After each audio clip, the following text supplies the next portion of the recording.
हाँ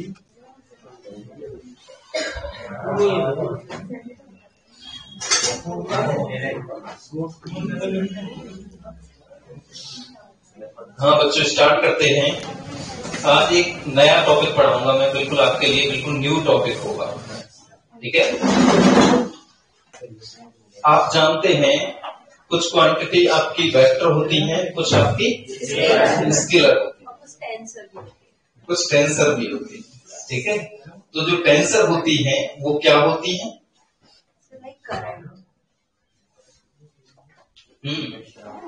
टेंसर जो होती हैं, करंट को तो हम स्केलर क्वांटिटी बढ़ाते थे,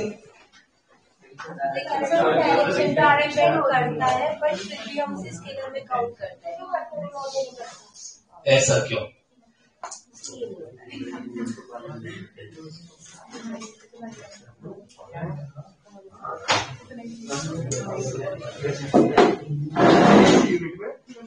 नेक्स्ट यूनिट और यूनिट नंबर 4 पढ़ाऊंगा मैं।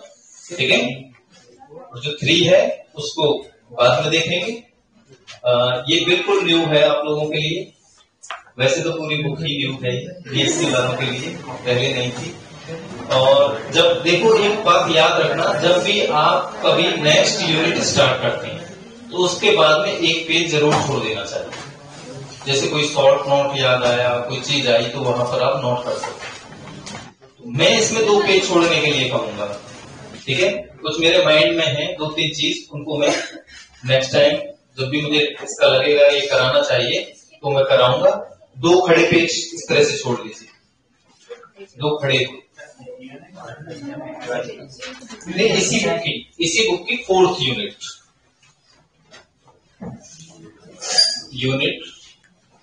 4 है इसकी। नमस्ते जी। टेंसर पढ़ेंगे हम।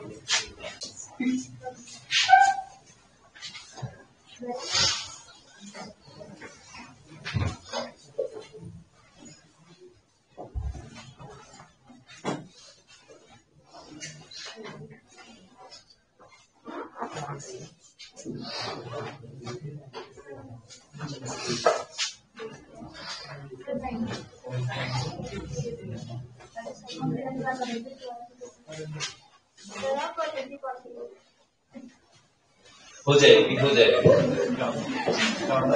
लेकिन अब बुक फिनिश होने दीजिए, एक पार्टी अच्छी सी होगी, आप चिंता नहीं करें। तो टेंसर लिखते हैं, इसको हिंदी में बोलते हैं हम प्रदिश।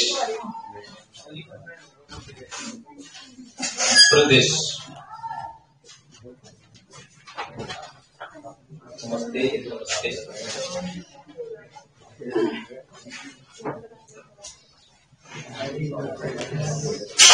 हाँ भाई बच्चों, चलो लिखते हैं। इसमें पहले मैं आपको स्केलर बताऊंगा, फिर वेक्टर बताऊंगा और फिर आपको टेंसर बताऊंगा। लिंक करते हुए चीजों को चलेंगे जिससे बेसिक कॉन्सेप्ट आपके क्लियर हो। ठीक है, तो लिखते हैं, वे भौतिक राशियां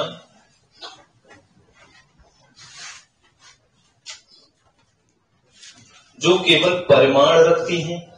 वे भौतिक राशियां जो केवल परिमाण रखती हैं। द फिजिकल क्वांटिटीज 2 पेज छोड़ के लिखें, नेक्स्ट यूनिट है, 2 खड़े पेज छोड़ के तब लिखें। The physical quantities which are specified by magnitude only are called scalars। अदिश राशियां कहलाती हैं which are specified by magnitude only are called scalars। और जो राशियां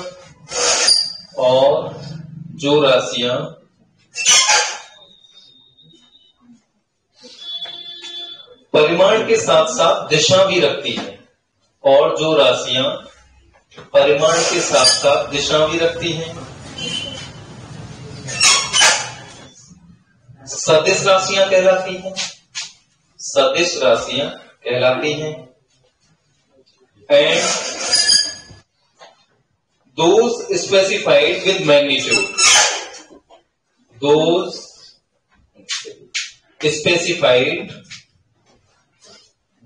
specified with magnitude and direction both, magnitude and direction both are called vectors.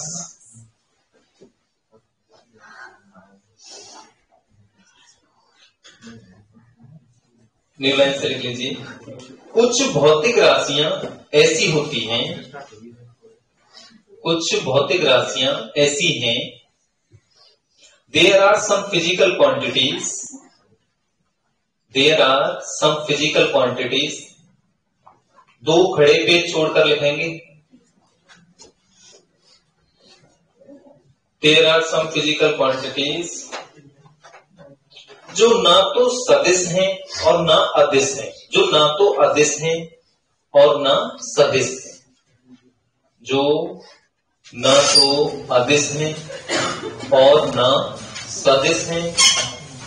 There are some physical quantities which are neither scalars, which are neither scalars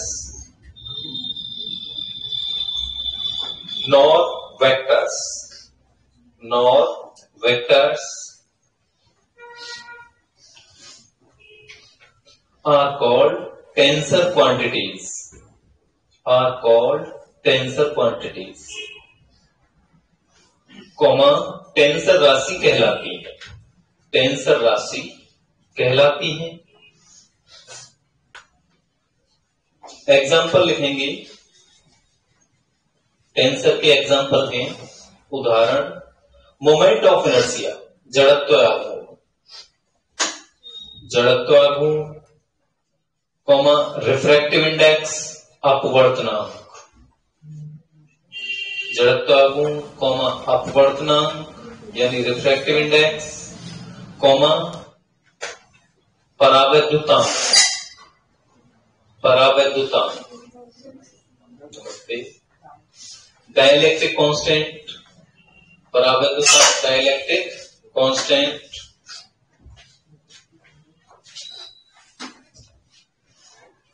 आदि।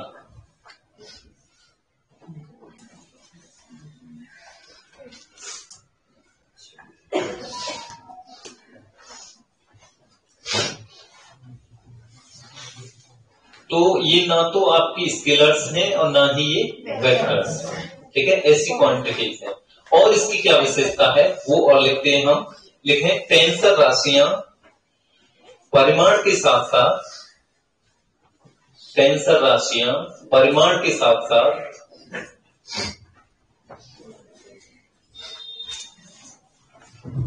बहुल दिशाएं रखती हैं, बहुल दिशाएं यानी एक से अधिक डायरेक्शंस, बहुल दिशाएं रखती हैं। The tensor quantities have magnitude, the tensor quantities have magnitude as well as multiple directions.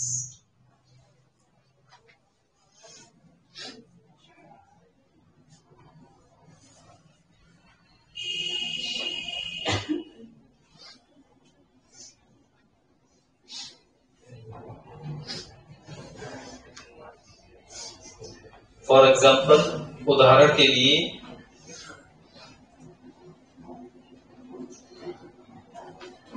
वस्तु का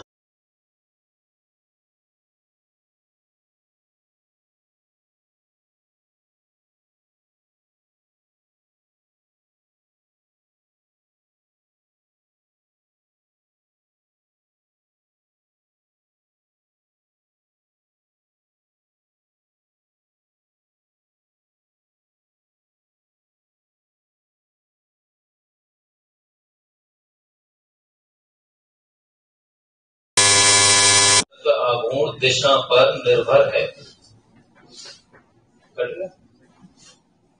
आगे for example moment of inertia of a body is direction dependent,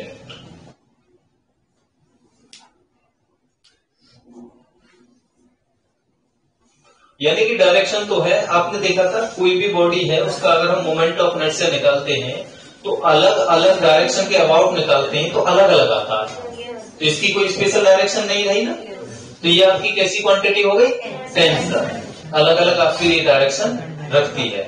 तो यानी कि डायरेक्शन तो रख रहा है, तो जो डायरेक्शन रखता है उसको वेक्टर कहते हैं। तो ये एक स्पेशल टाइप की ही वेक्टर क्वांटिटी है जिसमें मल्टीपल डायरेक्शन होती है, कह सकते हैं ना ये बात। तो आगे यही बात और लिख लेंगे हम, एक टेंसर राशि एक विशेष प्रकार का वेक्टर ही है। एक टेंसर राशि एक विशेष प्रकार का वेक्टर ही है। A tensor is a particular kind, a tensor is a particular kind of vector, of vector. तो टेंसर के बारे में कुछ आप समझे, ठीक है। पहले मैंने कहा ना तो ये वेक्टर हैं ना ये स्केलर हैं, फिर मैंने बताया कि ऐसी क्वांटिटी हैं जो एक से ज्यादा डायरेक्शंस रखती हैं, मैग्नीट्यूड भी रखती हैं, फिर हमने कह दिया कि ये विशेष प्रकार का वेक्टर है, ठीक है। जैसे आपका मोमेंट ऑफ इनर्शिया ले लिया।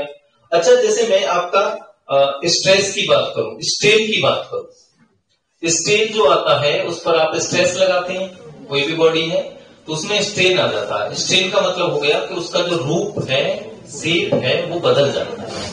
अब मान लीजिए जैसे मैंने आपको फर्स्ट सेकंड बुक में पढ़ाया था इलास्टिसिटी, उसमें मैंने आपको बताया था कि जैसे आप एक्स एक्सिस में फोर्स लगाएंगे तो वाई एक्सिस में, जेड एक्सिस में क्या आ जाएगा, हाँ, बाहर की ओर खींचेंगे तो उनमें कंप्रेशन, अगर आप अंदर की ओर फोर्स लगाएंगे तो एक्सटेंशन आ जाएगा। तो यहीं से कॉन्सेप्ट होता है कि क्या एक्स और वाई में ही आएगा, और भी तो डायरेक्शन है, हर तरफ फैलेगा वो थोड़ा सा, ठीक है। कितनी डायरेक्शन हो गई, बहुत सारी डायरेक्शन, मल्टीपल डायरेक्शन। तो स्ट्रेस, स्ट्रेन, ये भी सब क्या है, टेंसर। समझ गए बात को। तो हम इसमें इसके आप एग्जांपल और लिख लीजिए, चलो एग्जांपल ऑफ टेंसर।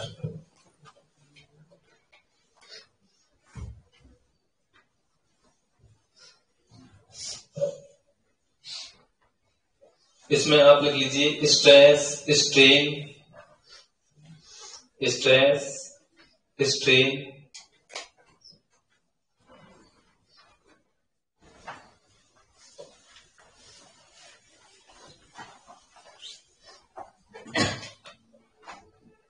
ससेप्टिबिलिटी भी होती है, ससेप्टिबिलिटी,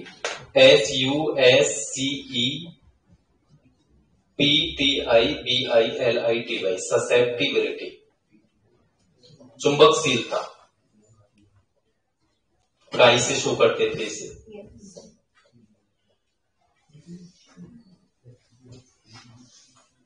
कहने का मीन ये हुआ कि जो आपका टेंसर है ये आपका जनरलाइजेशन हो गया वेक्टर का, यानी कि एक जनरल चीज निकाल रहे हैं हम जो आपका वेक्टर है, और उसमें क्या है, एक ही डायरेक्शन रखा तो उसको हमने वेक्टर कह दिया। मल्टीपल डायरेक्शन यानी जनरल बात हो गई ना ये, तो एक व्यापक रूप से हमने कह दिया वेक्टर क्वांटिटी का व्यापीकरण है, ठीक है। तो न्यू लाइन से हम लिखेंगे, वास्तव में टेंसर विश्लेषण, वास्तव में टेंसर विश्लेषण वेक्टर विश्लेषण का ही, टेंसर विश्लेषण वेक्टर विश्लेषण का ही व्यापकीकरण है, व्यापकीकरण है।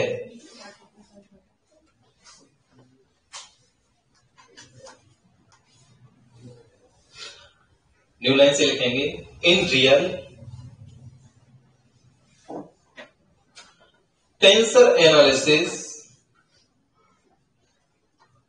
is the generalization of vector analysis, is the generalization of vector analysis।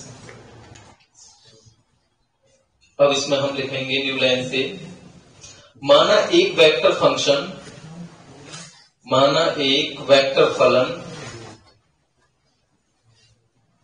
F R, माना एक वेक्टर फलन एफ आर, ऐसे लिख लेंगे।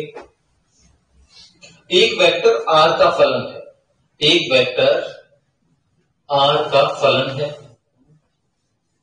Late a vector function fr, a vector function fr is a function of vector r.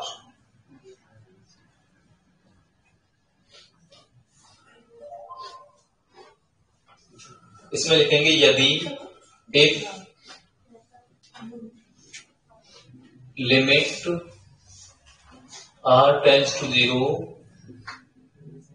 fr, अगर हमने r को 0 ले लिया, नहीं 0 नहीं r नॉट लेते हैं, सॉरी r को लेते हैं r नॉट, तो ये आपका हो जाएगा r not, f r not, f r not. अगर इस तरह की कोई कंडीशन होती है तो कंटिन्यूअस फंक्शन को शो करता है सतत।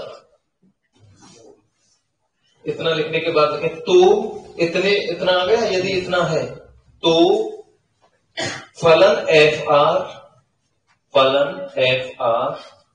Comma R is equal R not पर सतत कहलाता है, सतत कहलाता है। Then function F R is called continuous for r is equal r naught.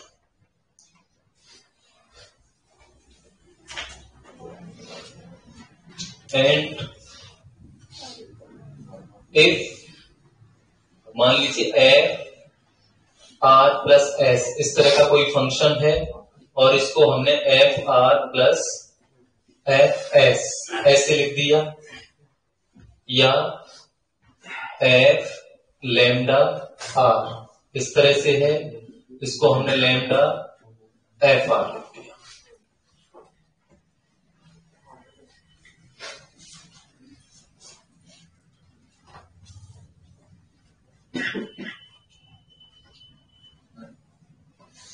तो फलन आपका रेखिक लीनियर बोला जाएगा। Then function F R, then फलन एफ आर रेखिक यानी लीनियर होता है, तो फलन एफ आर रेखिक यानी लीनियर होता है। Then function F R be linear.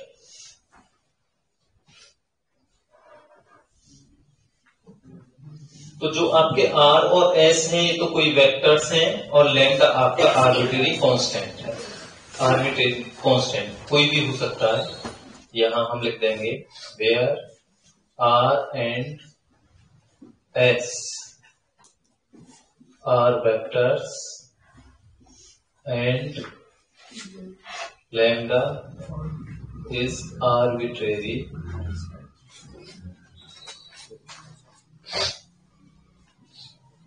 Constant लिख लीजिए, स्वीक्स नियतांक है।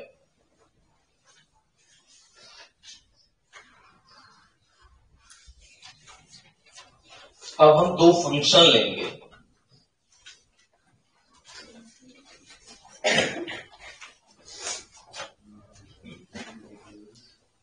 तो न्यू लाइन से लिखते हैं यदि u एंड v, कैपिटल में लिखेंगे, यदि u एंड v दो वेक्टर हैं, if u and v are two vectors, if u and v are two vectors, जहां u का प्रत्येक घटक, जहां वेक्टर u का प्रत्येक घटक वेक्टर v के सभी तीनों घटकों का रेखीय फलन है, सभी तीनों घटकों का रेखीय फलन है। where each component of u vector, where each component of u vector is a linear function. Component of u vector, capital U vector, is a linear function of all three components of v vector. Of all three components of v vector. तब vector u के आयताकार निर्देशांकों में, तब vector u के आयताकार निर्देशांकों में तथा वेक्टर v के घटकों के बीच, वेक्टर v के घटकों के बीच संबंध को लिख सकते हैं, तथा वेक्टर v के घटकों के बीच संबंध को लिख सकते हैं. Then in rectangular coordinates, comma, the relation between the components, the relation between the components can be written as, the relation between the components can be written as.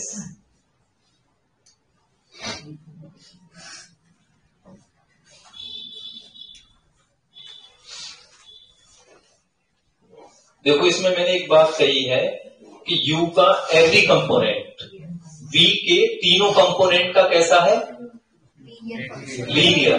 तो लीनियर में क्या होता था, देखो ऐसे लिखते थे ना, एक किसी आर्बिट्रेरी से हम मल्टीप्लाई कर लेते थे. तो U का पहले हम कंपोनेंट ले रहे हैं, जैसे कंपोनेंट लिया, जैसे U वेक्टर है तो इसको लिख सकते हैं ना UXI plus UYJ plus UZK. ऐसे ही कोई भी वेक्टर होगा उसको तीनों कंपोनेंट्स में बांट सकते हैं.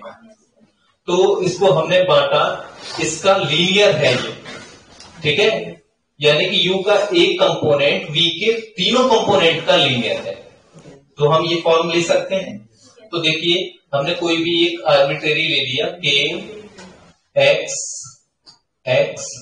और आपका VX plus K XY VY plus K XZ VZ. V के तीनों कंपोनेंट हो गए.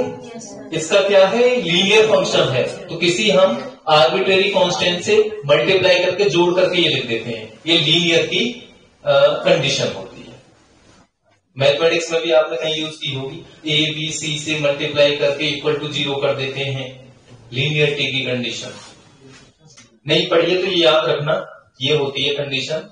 आप किसी भी आर्बिट्रेरी से मल्टीप्लाई करके सभी फंक्शंस में उसको ऐड कर देते हैं तो लीनियरिटी कंडीशन को शो करते हैं. ठीक है. अब देखिए एक आपका x वाला कंपोनेंट आ गया, अब y वाला uy, तो क्या आएगा ky x, ये तो vx के साथ रहेगा, फिर ky y vy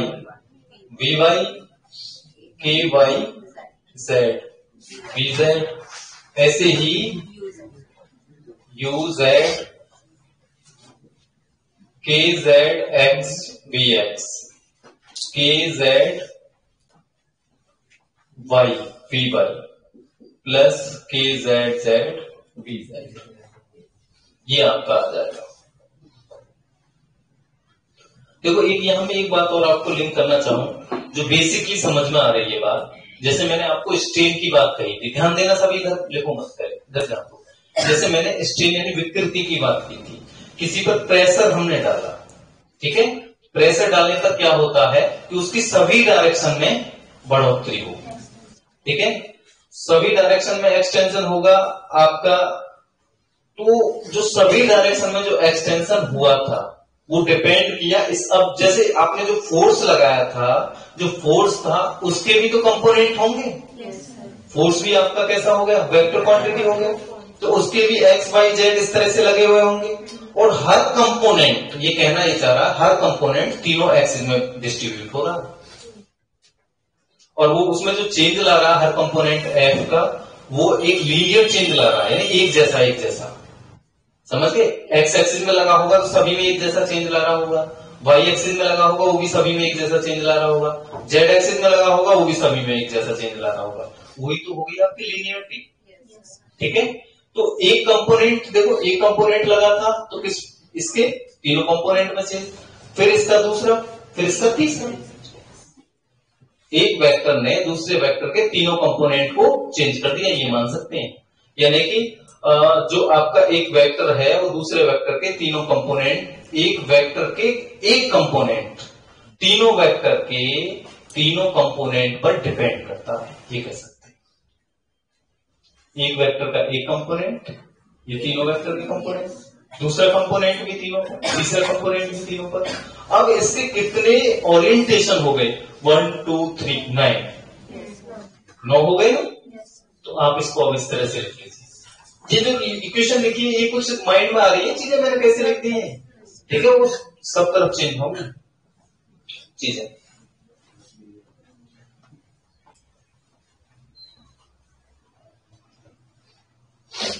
equation 9 multiple direction show कर रहा है, समझ गए?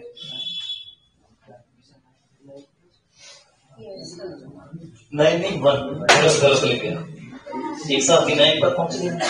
9 तो ये ओरिएंटेशन है, 9 तो ये, ठीक है, इतना जरूर है।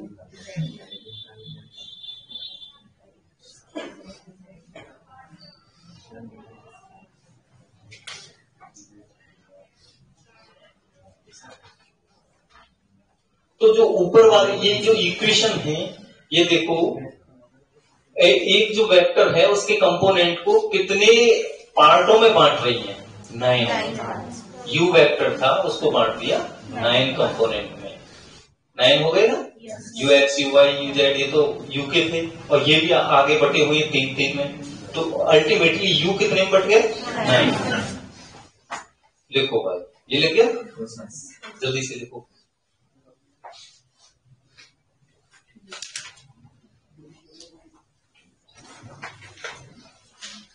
उपरोक्त 9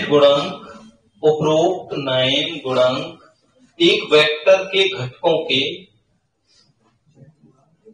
9 गुणांक एक वेक्टर के घटकों के दूसरे वेक्टर के घटकों के,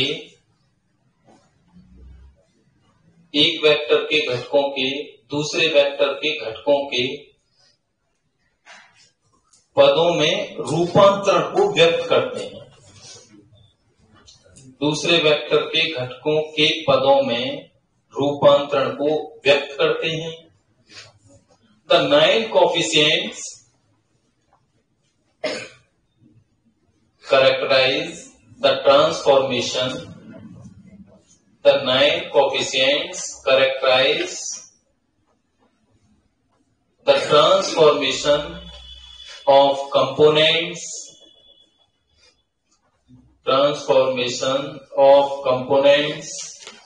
of one vector into those of other, into components of one vector into those of the other. इसको हम ये नहीं कह सकते एक वेक्टर का ट्रांसफॉर्मेशन हो गया दूसरे वेक्टर में। देखो यू वेक्टर था, आगे किसमें आ रहा है? V vector. ठीक है, आगे लिखते हैं हम, व्यापक रूप से इन जनरल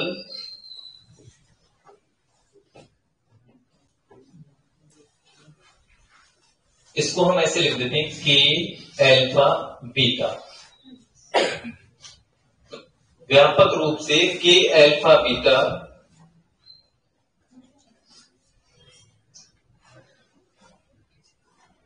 वी बीटा को यू अल्फा में रूपांतरण करती है।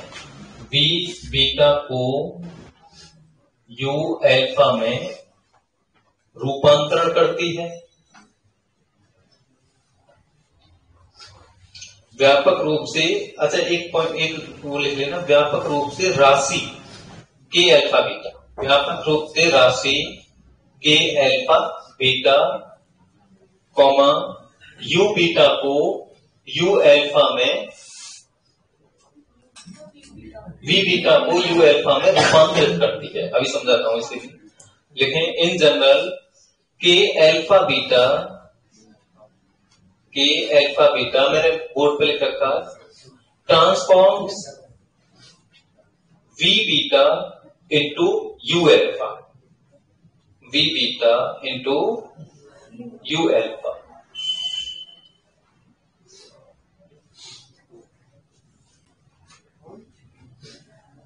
ये देखो, ये बी के कंपोनेंट थे, B X B Y B Z, हमने इसको बीटा मान लिया, एक्स वाई जेड को, कुछ भी हो सकता, बीटा मान लिया। अब बी में, अब ये आपका ये है के एक्स एक्स, इसको आप मान लीजिए के अल्फा बीटा। तो इसने क्या बना दिया, अल्फा के प्लेस पर एक्स आ रहा है ना, एक्स एक्स एक्स, तो क्या बना दिया, यू एक्स यू अल्फा। ठीक है, तो हम कह सकते हैं ना ये टर्म इसको इसमें चेंज कर रहा है, रूपांतरित कर रहा है।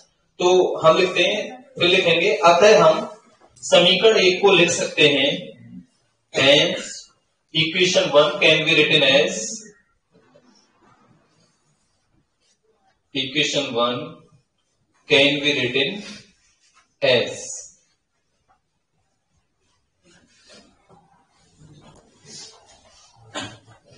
u vector is equal, ये मैंने फाइल ले लिया, ये इसका जो काम कर रहा है, और ये आपका वी वेक्टर ऐसे। सर लेकिन इसमें बीटा तो चेंज हो रहा है ना, बीटा हाँ फर्स्ट वाली में कहा,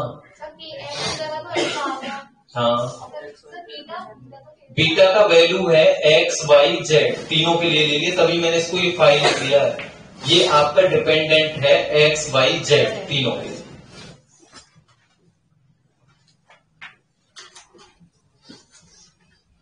तो ये जो फाई है यहां पर, इसको डायरेक्टिक बोलते हैं, इसको इक्वेशन 2 बना लीजिए, द्वैत बोलते हैं। लिखें वेयर फाई इज डायरेक्टिक, वेयर फाई इज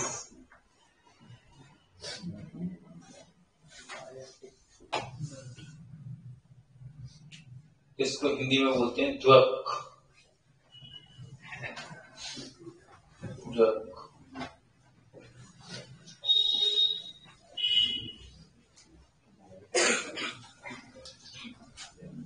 जहां फाई डायरेक्टिक है, जो फाई अल्फा बीटा प्रकार के, जो फाई अल्फा बीटा प्रकार के, फाई के सफिक्स में लगा लेंगे, जो फाई अल्फा बीटा प्रकार के कितने बनाए हैं कि एक्स के वाई 9, फाई अल्फा बीटा प्रकार के 9 गुणांकों का एक व्यू है, एक एरे है, 9 गुणांकों का एक व्यू है। वेयर फाई इज डायडिक है, ये गलत लिख गया, डायडिक डी बनाइए इसे, डायडिक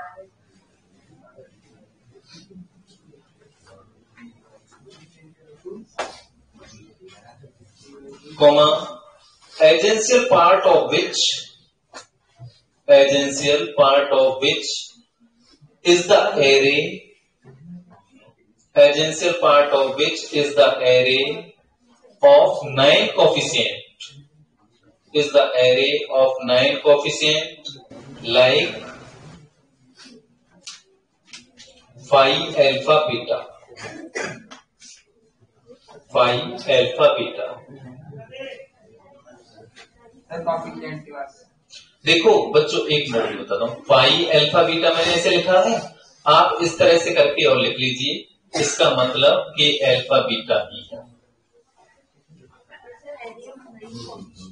हाँ मैं बोलता हूं, agency part of which is the array of 9 coefficient like phi alpha beta. pi, alpha, beta, which are represented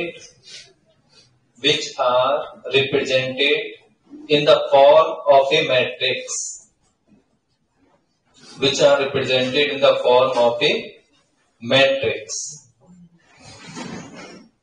इस व्यू को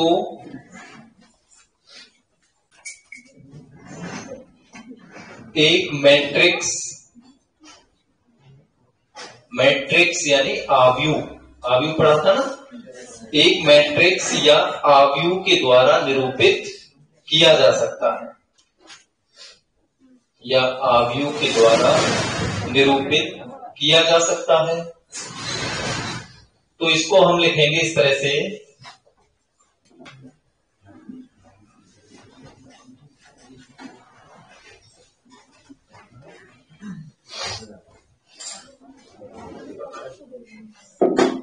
देखो भाई फाई है, इसको हम, ये इस तरह का सिंबल होता था मैट्रिक्स का, और इसमें हम लिख सकते हैं phi X X, phi X Y, phi X Z, phi Y X, phi Y Y, phi Y Z, phi Z X, phi Z Y, phi Z Z, इस तरह से और करके लिख रहा हूं मैं, फाई इज इक्वल के, ये लो के छोड़ो और डायरेक्ट में के में ही लिख देता हूं, के एक्स एक्स, के एक्स वाई, के एक्स जेड, के वाई एक्स, के वाई वाई, के वाई जेड, के जेड एक्स, के जेड वाई, के जेड जेड।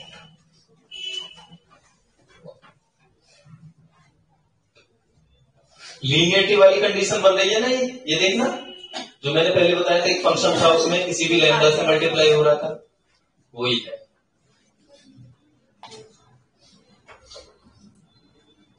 इक्वेशन 1 ये आपकी 2 और ये आपकी 3 हो गई।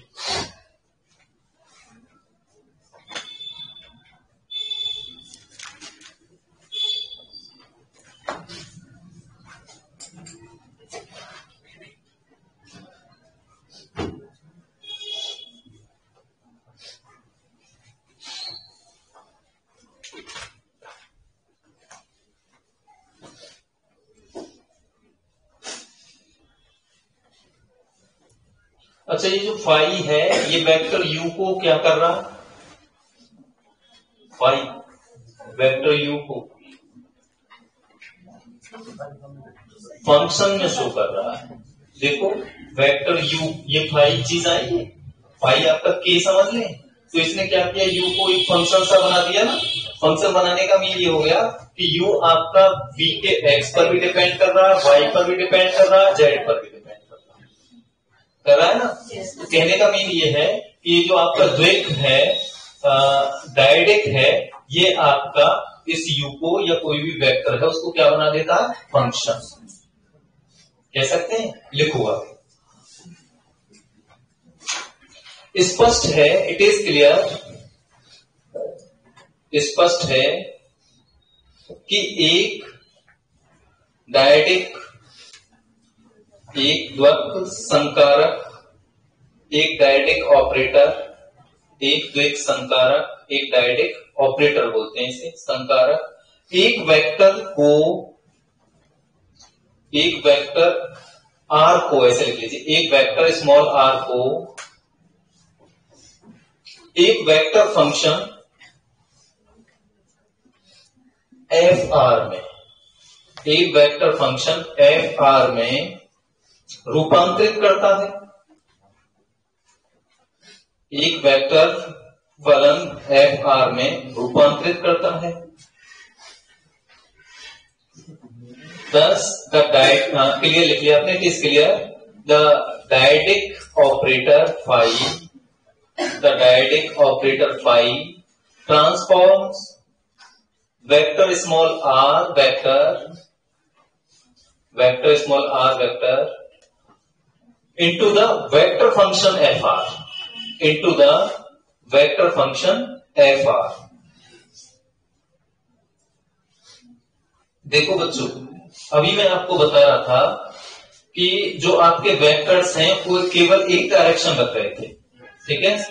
अब क्या है कि जो वेक्टर है वो फंक्शन बन गया आर का, ठीक है। और आर कितने डायरेक्शन रखता था? 3, और भी ज्यादा रख सकता है। कम से कम रेक्टेंगल जो आपके कार्टेशियन कोऑर्डिनेट थे एक्स वाई जेड, इतनी तो रखेगा ही।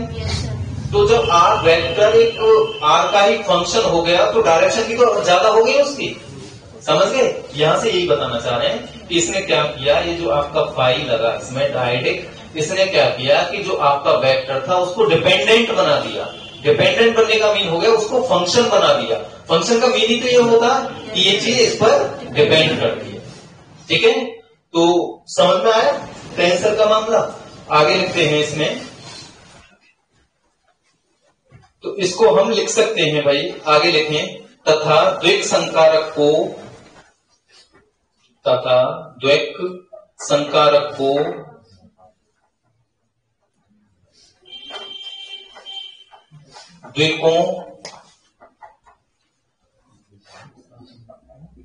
द्विकों मैंने इधर लिख दिया, द्विकों ए बी के, ए बी ऐसे लिख लीजिए, small A small B, A B के योग के रूप में लिखा जा सकता है। ए बी के योग के रूप में लिखा जा सकता है।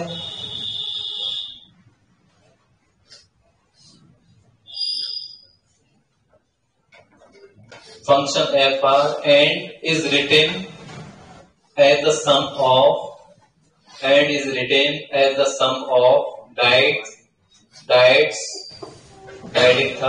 dy a ds diets ab।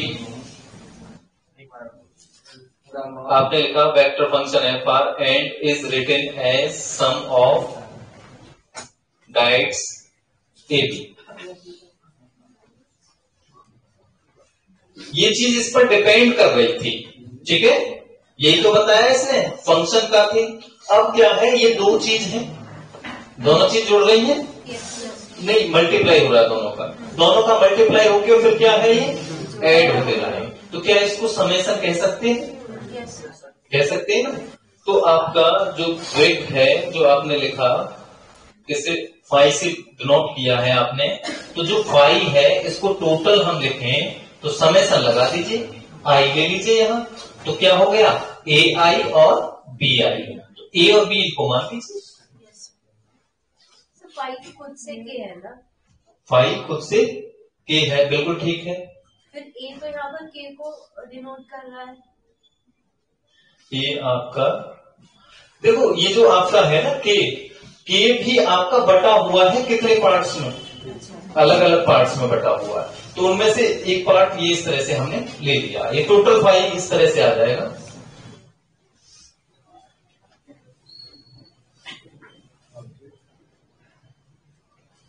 ऐसे ही आप ट्राइडिक के लिए ले लेंगे, ट्राइडिक ऑपरेटर के लिए 3 होंगे, तो आपका ए बी सी के सम के बराबर आ जाएगा। न्यू लाइन से लिखेंगे, इसी प्रकार एक त्रियक संकारक, एक त्रियक संकारक,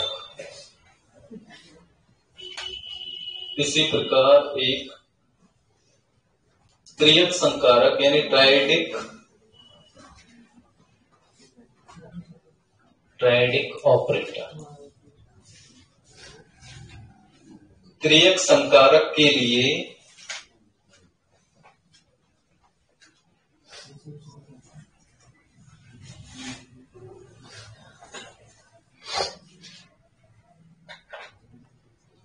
क्या आ जाएगा, phi is equal summation I A I B I और सी आई।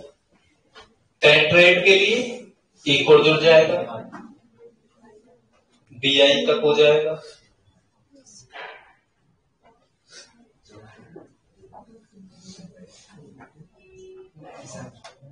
सिमिलरली फॉर टेट्राएड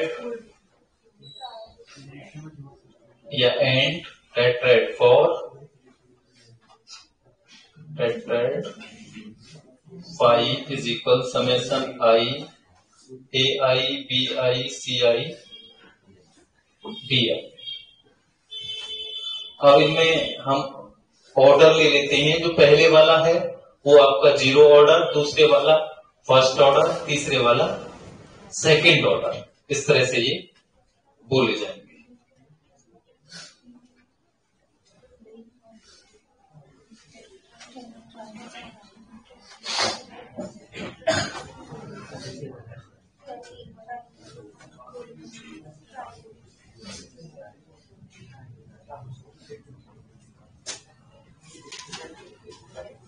देखिए ओनली वेक्टर है तो आपका जीरो ऑर्डर का बोला जाएगा। द्विक है, डायडिक है तो आपका फर्स्ट ऑर्डर, फर्स्ट कोटि, एक कोटि का।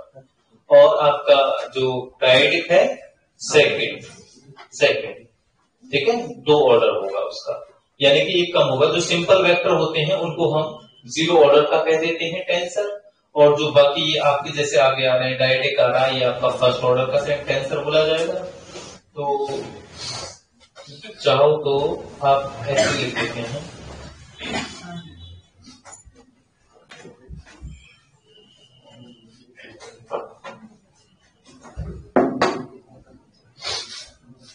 वेक्टर, इसको लिख दीजिए जीरो ऑर्डर टेंसर,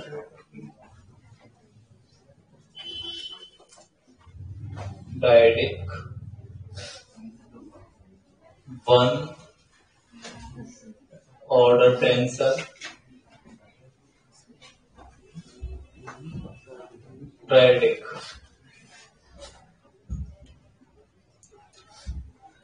टू, ट्राई आ रहा तो एक कम हो जाएगा, two order tensor, vector three order tensor.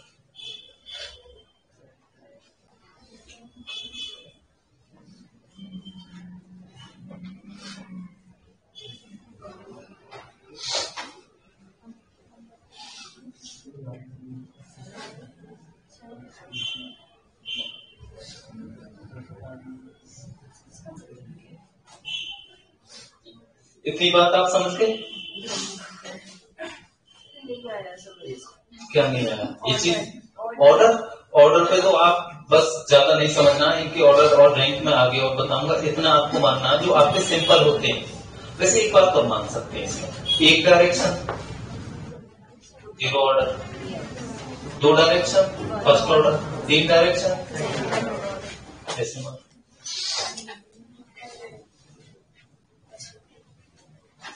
अब तो ठीक है।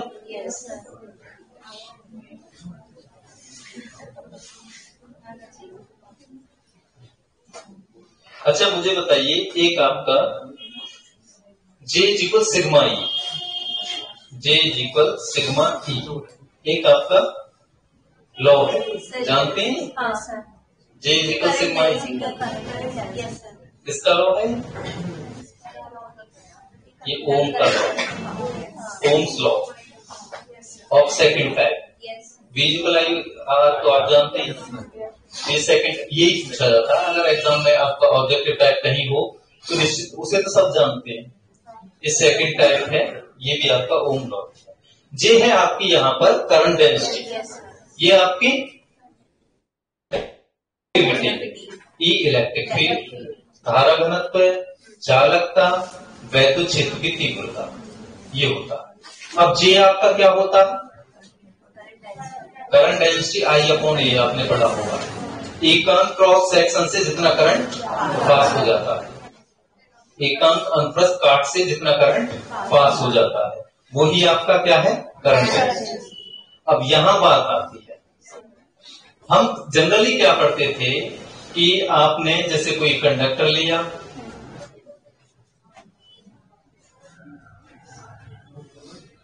ठीक है, और इस पर आपने इलेक्ट्रिक फील्ड लगा दिया इस डायरेक्शन में। जब आपने इलेक्ट्रिक फील्ड इस डायरेक्शन में लगा दिया तो इसके अंदर 3 इलेक्ट्रॉन्स होंगे, 3 इलेक्ट्रॉन नेगेटिव चार्ज होता है, तो इस पर फोर्स लग जाएगा ई की अपोजिट डायरेक्शन में। बस यहां तक हम करते आए। अब इससे आगे बढ़ेंगे कि जो आपने ई लगाया है, ठीक है, जो आपने ई एक्स एक्सिस डायरेक्शन में लगाया है, इस पर जो आपका फोर्स लगा है, ठीक है, अब ये फोर्स आप ई की अपोजिट डायरेक्शन में आपने मान लिया है। अब ये जो क्रॉस सेक्शन है, इससे पास होने वाला आप जे निकालना चाह रहे हैं। तो मेरा कहने का मीन ये है कि जे आपका, ये आपको इस तरह से मान लें, इसको एक्स वाई मान लें। जैसे मार्कर है, एक एक्स हो गया, ये वाई हो गया, तो जेड बाहर जाएगा, ठीक है। या हम एक्स ऐसे मान लें और एक्स वाई वैसे मान लें, तो एक्स वाई पर डिपेंड करने के साथ साथ जेड पर भी डिपेंड करता है। ये कहना चाह रहा, जो करंट डेंसिटी है, ये आपका जे का वैल्यू है, वो ई के एक्स कंपोनेंट, वाई कंपोनेंट और जेड कंपोनेंट सभी पर डिपेंड करता है। तो इसे बाद में डिस्कस करें इसके बारे में। आज आपके ट्यूशन कितने बजे फ्री हो रहे हैं? 1 बजे बुला लो। ऐसा है कि ये चीज आपकी हो जाएगी तो ठीक रहेगा। क्या तुम आते ही कहो, मैं तुमसे पूछ रहा हूँ, तो आते। अच्छा ठीक है, ये बात सही है, ये मानने योग्य बात है, देखो इसमें सही बात है, ये तो माने। पेपर दीजिए अच्छे से, मेरी भी ड्यूटी है कॉलेज में, ठीक है, मुझे भी ध्यान नहीं था, पेपर से मुझे ध्यान आ गया। एमएससी का इंटरनल चल रहा है, ठीक है। और बच्चों देखिए, जिनकी फी वगैरह रह गई, भाई फी को बिल्कुल क्लियर कर दीजिए। आपका जो रिजल्ट बनना है उससे पहले क्लियर कर दो।